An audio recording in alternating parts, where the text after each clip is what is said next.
or should you rent? The answer might surprise you. Bruce Sellery is here for Money Stuff. Hello. Let's get into this because we all know the housing market is cuckoo bananas right across the country. Specifically in the major cities, you're seeing just prices, the astronomical prices, and everyone seems to think that, you know, there's this dream. You grow up, you find a spouse, you buy a house, and it's that's a dream. It's also, I think, commandment number 11. Right. Thou shalt buy a house. Right. And in our culture, that's true. It's not true in Germany. No. It's not true in Switzerland. There's lots of different places around the world where people don't always buy. So we're going to talk about the math and also the emotion around buying a house or not. And I want people to be thinking about it not only as, you know, maybe you're a first-time home buyer, you're considering the question, but you also could be a parent of a young person who's considering getting into the market. Or you could be a senior downsizing and you're thinking, oh, I'm not sure if my next move should be to buy something smaller or maybe rent. So the thing that you say about the crazy housing market is prices have gone up so much in the last 20 years. And we can't expect that that will be the same for our kids. So if you say, oh yeah, I've owned a house for 20 years, it's been the best thing I ever did, you can't reapply that to your kid because it simply isn't sustainable, those price moves. The other thing is about interest rates. So you and I are almost old enough to remember when rates were at least 10%. Our parents remember 18%. Our kids remember 3%. Right. So when they get that mortgage, they need to be thinking, no, mortgage rates are going to head up to 7%. What happens to my monthly payment when they are at 7%? Because it's a 25-year engagement here. It's not going to be done in 5. You're going to have to deal with that at some point. So can you afford it? And you have to make sure you're buying a house where even if it doubles, then you can still afford it. You can still afford it.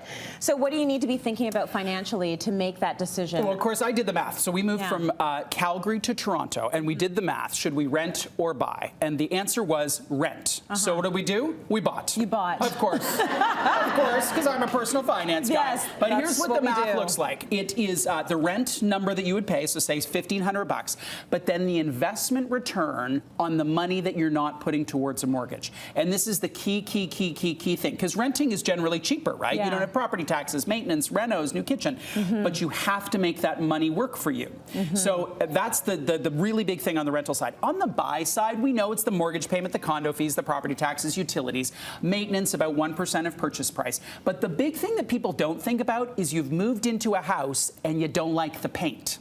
Well, if you rent, you don't like the paint. No big deal. It's probably beige anyway. You buy, you paint the house. Painting an entire house from top to bottom is at least $10,000. You don't like the furniture, you want a new kitchen. So all those renovation costs are really, really relevant.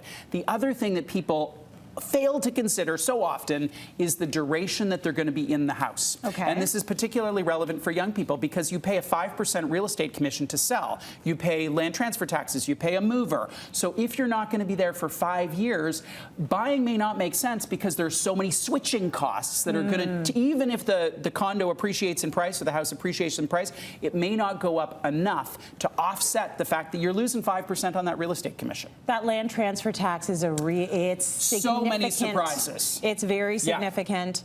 Unless you can figure out how to buy and sell it on your own. A lot of people are doing that to try and cut out that 5% commission going to realtors. What are the pros then of renting? So it's cheaper. On a month-to-month basis, it's cheaper. People can afford that payment in a way that a mortgage can be really problematic, especially as rates go up. It's worry-free. So when we rented, we had a landlord. And I kind of salivated when things broke down. So I was like, I think I need someone to come in and look at the dishwasher, and I'll be paying this much for that. Nothing. It's also flexible. So if you're in your 20s and you're like, oh, I like my job in this city, but maybe I'm going to move to another city. Maybe I'm going to quit my job and go work for an NGO in Africa. You can do that really simply. For seniors, they free up capital. And this is a big thing for seniors who are worried about how they're going to keep groceries in their fridge. If they take the equity in their house and put it in some sort of vehicle that's going to give them income, they've been able to unlock it. The last thing is, and this is the thing that's quite controversial, and people who've been around for the last 20 years will say that can't be true.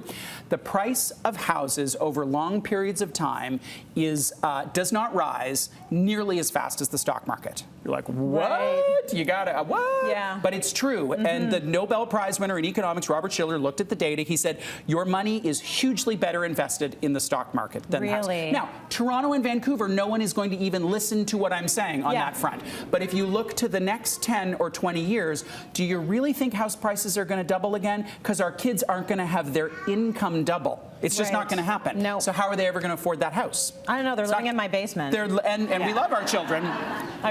They better turn out to be good people because they're living with me forever. As are their children and their spouses. And their spouses. Yeah, all that stuff. Really interesting. So what is it that keeps us owning? Like, what are the pros of owning? There has to be some pros. Enormous pros. So the number one pro is nesting. So why did we buy, even though it wasn't the great financial move, is because Dennis is a nester and he wants to paint the house. He wants the carpet. He wants the memories to accumulate over years with our daughter. So that is enormous, and I don't minimize it. If you look at the math and say, wow, it's a terrible financial decision to buy, and you buy anyway, hooray for you.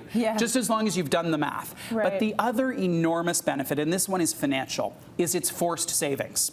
So the thing you will do, the thing you will always do, if you can, is pay your mortgage. You might not pay your credit card debt, you might pull the kid out of activities, you might ... but you're going to pay your mortgage. And so one of the ways to build capital over a lifetime is just pay that silly mortgage down every single month. And that's a huge benefit.